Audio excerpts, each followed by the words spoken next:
E aí, pessoal, estamos aqui em mais um capítulo do Apostila Falada e hoje o nosso assunto vai ser sobre transferência de calor por condução. A gente vai dar um exemplo aqui e aí, por meio desse exemplo, a gente vai explicando os conceitos aí de condutividade térmica que estão associados aí com a capacidade de transferência de calor por condução de um dado material. Então, para o nosso exemplo, a gente está ilustrando aqui uma casa. Essa casa ela tem 12 metros de comprimento por 5 de largura por 2,3 metros de altura.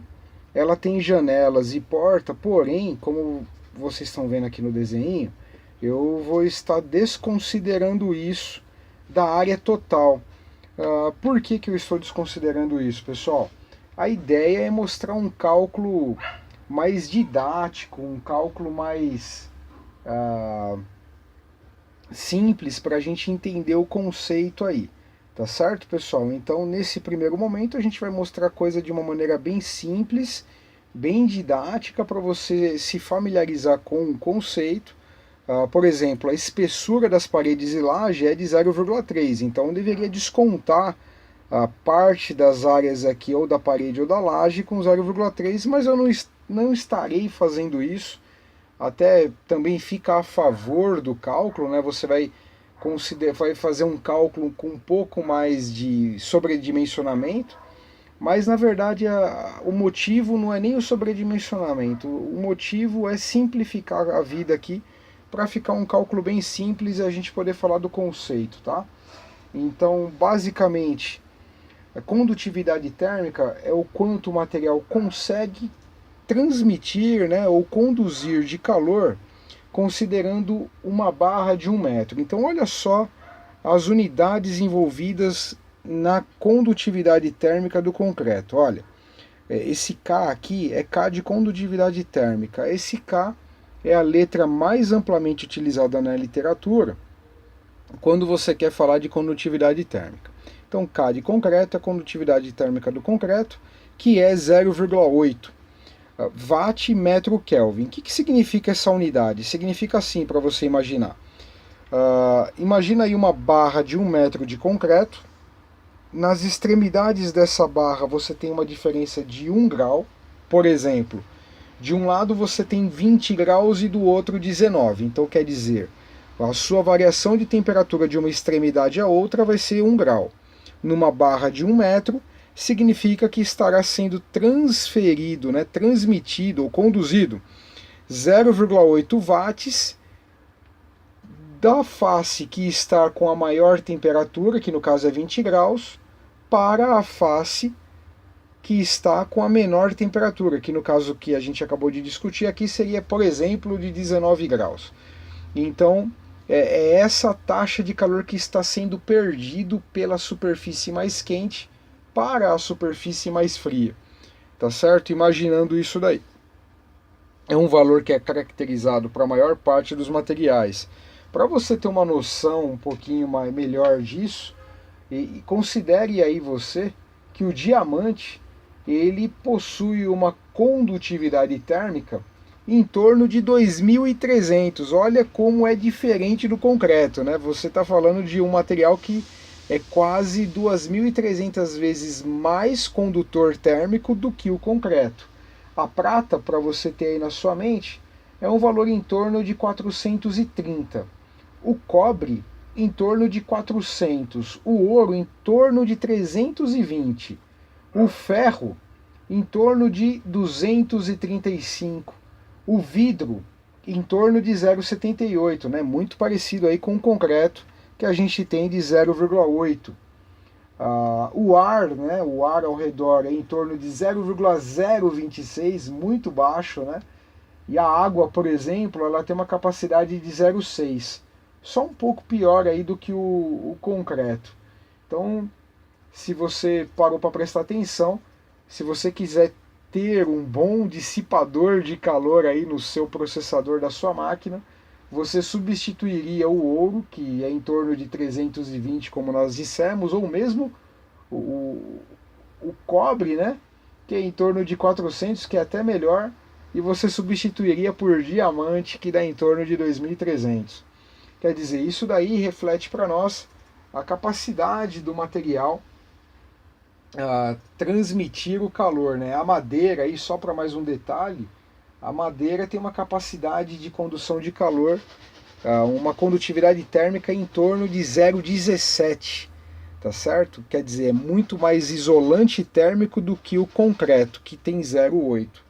Então, esses números é para dar uma noção para você inicial, para você pensar um pouco no assunto aí.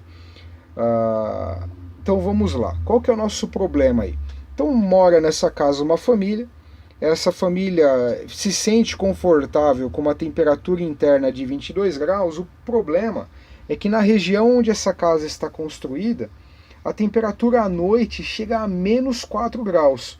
E a noite dessa região dura em torno de 9 horas, quer dizer, eles precisam manter um aquecedor elétrico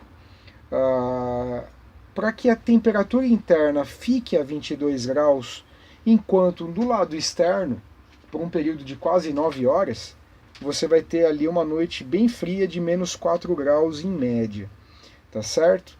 Como a gente já disse, as espessuras para todas as paredes é em torno de 30 centímetros, e aí a gente pode fazer o primeiro cálculo. O primeiro cálculo vai ser o cálculo da área total dessa casa, ou seja, tudo que está enxergando o ambiente externo que está a menos 4, é onde haverá a troca, né? Onde ele vai ter interface com o meio frio. Então são as áreas externas, né? Então, fazendo o cálculo da área total, olha, você tem duas paredes, S e aqui está aqui atrás, que tem 5 por 2,30, tá aqui, duas paredes de 5 por 2,3. Você tem duas paredes de 12 por 2,3 e você tem uma laje ou teto de 5 por 12. Então isso dá uma área total de 138,2 metros quadrados, que é o que vai de fato estar ali perdendo calor na forma de condução por meio da espessura da parede. Isso aí vai ficar claro agora. Por que eu disse por meio da espessura da parede? Porque de um lado você vai ter o menos 4 e do outro lado da parede você vai ter o 22.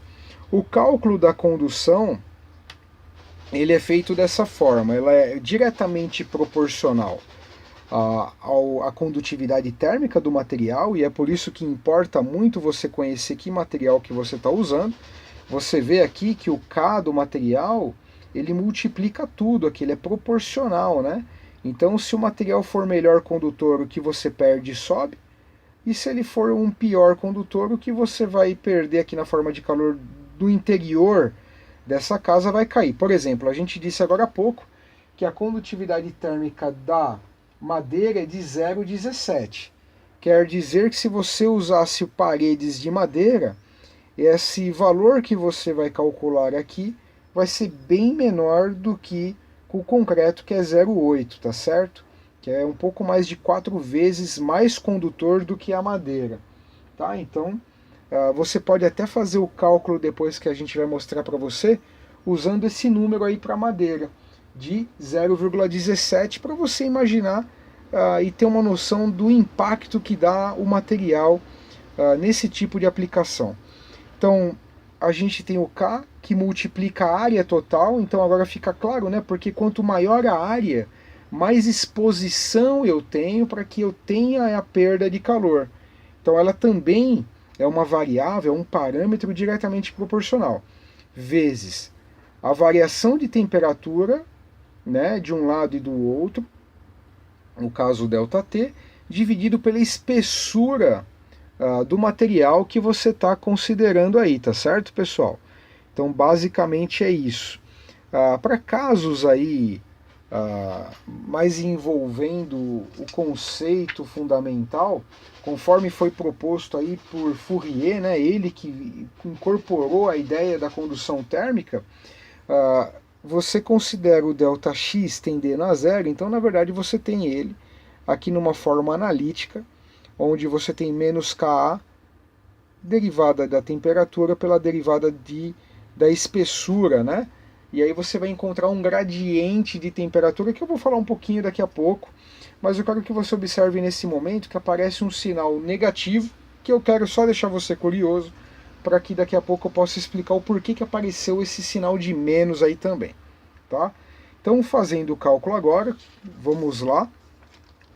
Num primeiro momento, você vai calcular a condução, a taxa de perda de calor aqui da forma como nós acabamos de expressar, que vai ser 0,8 watts metro Kelvin do concreto, vezes 138,2 metros quadrados a área que você acabou de calcular, vezes o ΔT, que é o 22 que você deseja do lado interno, menos o menos 4 que está do lado externo, dividido pela espessura da parede, que é de 0,3.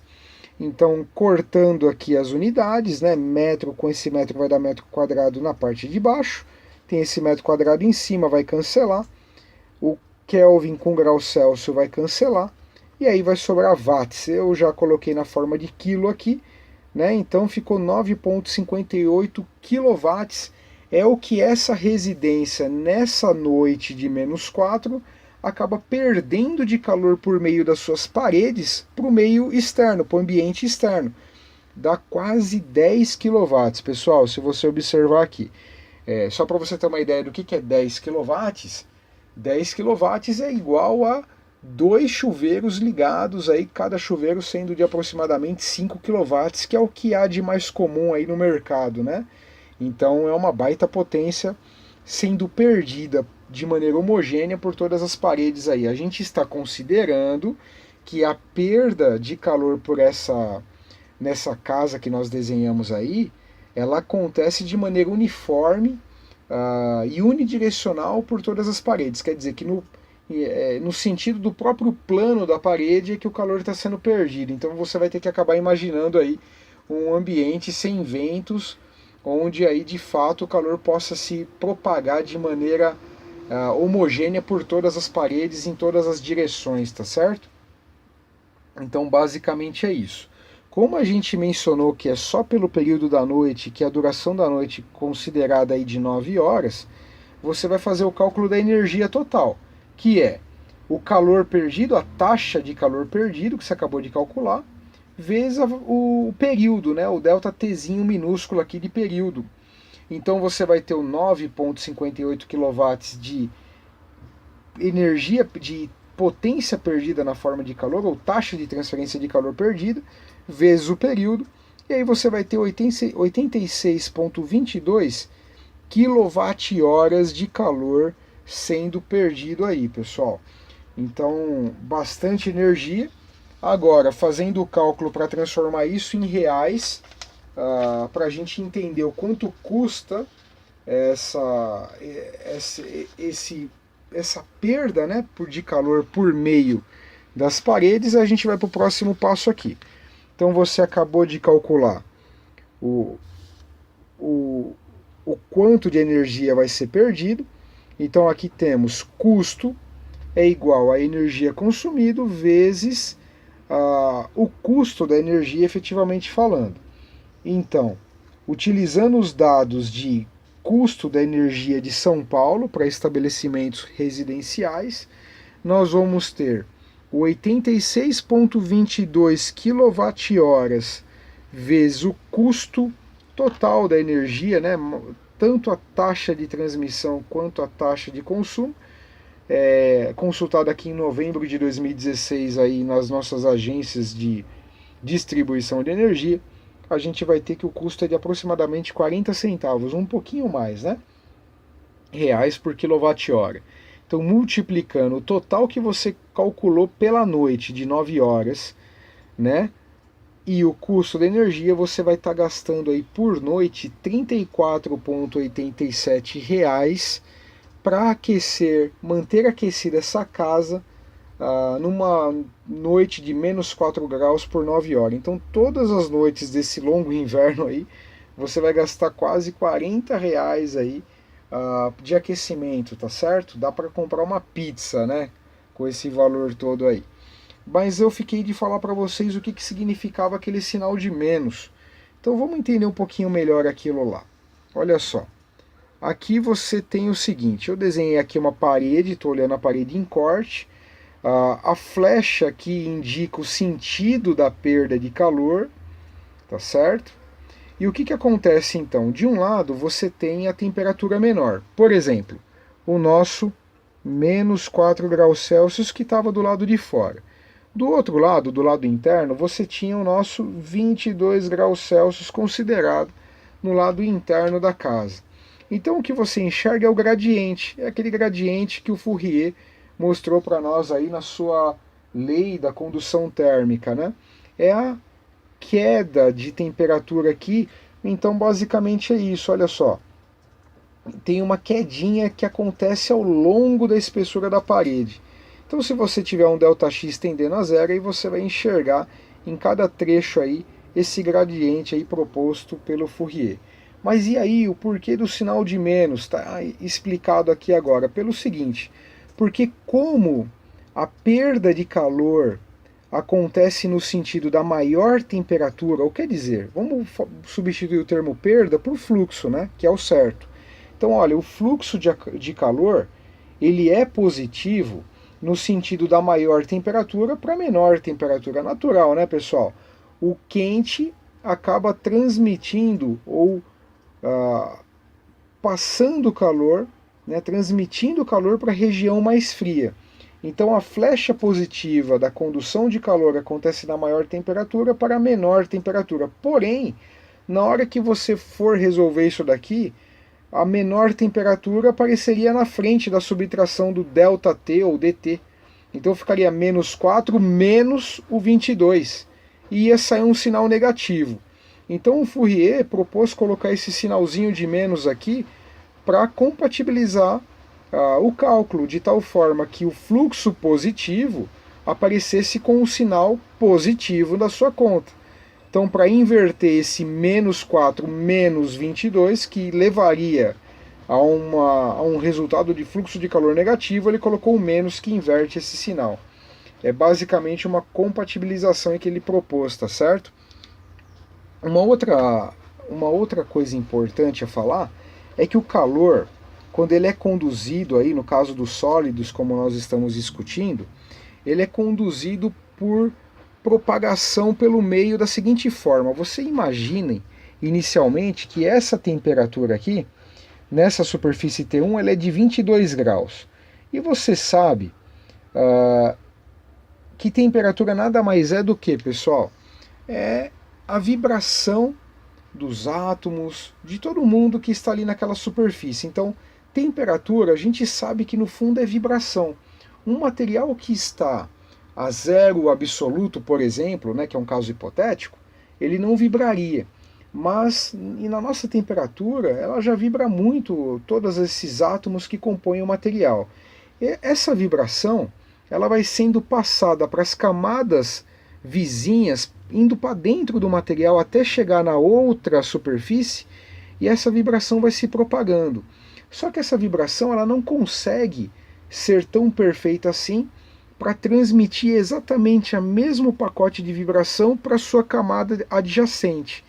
Então é por isso que vai ocorrendo aqui esse gradiente, essa perda, essa queda de temperatura de uma região para outra, tá certo? Então basicamente é assim que acontece. Bom, já falando aí um pouquinho mais dessa parte teórica que a gente acabou de comentar, vamos passar algumas relações que seria interessante quando você for ter a oportunidade de trabalhar com isso de fato na indústria, aplicando o conceito. Deixa eu te passar algumas relações que talvez sejam interessantes na hora de você tomar medidas práticas com alguma situação. Então, algumas relações interessantes são: você poderia pensar nisso que a gente acabou de mostrar no nosso exemplo, uma relação de calor perdido por área. Então o que você faria? Para você ter uma noção, né, para você ter uma sensação do que é que está acontecendo, para você fazer comparações. Né? No caso, logo no início eu falei para você, olha, depois repita o cálculo com a madeira, por exemplo. Você vai fazer todo esse cálculo aqui, agora substituindo por K de madeira, que seria no caso 0,17, tá certo? Isso você encontra aí na internet, em tabelas de condutividade térmica. Então, esse que vale para o concreto, olha, você dividiria, uma boa relação interessante para você ter em mente é quanto de calor perdido eu tenho por área? Então você vai calcular o total de calor que a gente encontrou, sendo perdido, dividido pela área total. Isso vai te dar mais ou menos uma ideia. Olha, nessa casa aí que a gente acabou de considerar, naquelas condições, durante a noite a -4 e mantendo o lado interior a mais 22, puxa, você vai ter uma média de aproximadamente 69 watts por metro quadrado sendo perdido na forma de calor. Né? Então é uma perda substancial. Você imagina aí que seriam quase 3 lâmpadas de 20 watts sendo perdidas aí na forma de calor pelas paredes, tá certo, pessoal? Daria para você alimentar 3 lâmpadas de 20 watts cada, um pouquinho mais até, para cada metro quadrado dessa casa. É uma perda inadmissível, isso precisa ser melhorado. Por exemplo, aumentando a espessura. Um outro teste que você pode fazer, naquele exemplo anterior, aí é o seguinte, olha, se você aumentar o ΔX do material, mesmo sendo concreto, o ΔX ele é inversamente proporcional ao calor perdido. Então, se você, ao invés de considerar 0,3, você considerar uma parede de, por exemplo, só para exemplo, né, a gente sabe que seria muito espessa, de meio metro, você vai ver que o seu calor vai ser menor e o número aqui total, né, o total de calor dissipado, perdido pela parede vai ser menor e vai acabar impactando no teu custo, tá certo?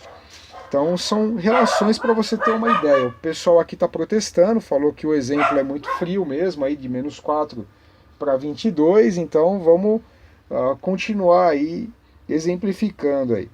Uma outra relação, pessoal, bastante importante para você usar é a energia perdida por unidade de área. O que pode ser isso daí? O quanto é o total de energia que você calculou pela sua unidade de área agora, já para um pré-passo para você entender o quantos reais por metro quadrado que você vai estar perdendo, conforme eu já mostrei aqui embaixo. Então você divide o total da energia pela área, você tem energia por área perdida. E efetivamente no final, considerando o custo atual aqui de São Paulo, conforme a gente já disse, o custo por área de perda de calor vai ser R$ 34,87 pelos 138,2 metros quadrados. Então você vai ter aproximadamente 25 centavos por metro quadrado sendo perdido por noite nessa residência que a gente acabou de mostrar o exemplo. Então por hoje é isso, pessoal, é isso que a gente queria estar falando aí para vocês, nós aqui da Apostila Falada. Então é isso que a gente queria que você entendesse. Se houver dúvidas aí você pode postar aí no nosso vídeo. E por favor, coloque um joinha aí para nós, para ajudar a gente a continuar dando outros conteúdos interessantes, tá legal, pessoal? Brigadão, um abraço, tchau, tchau.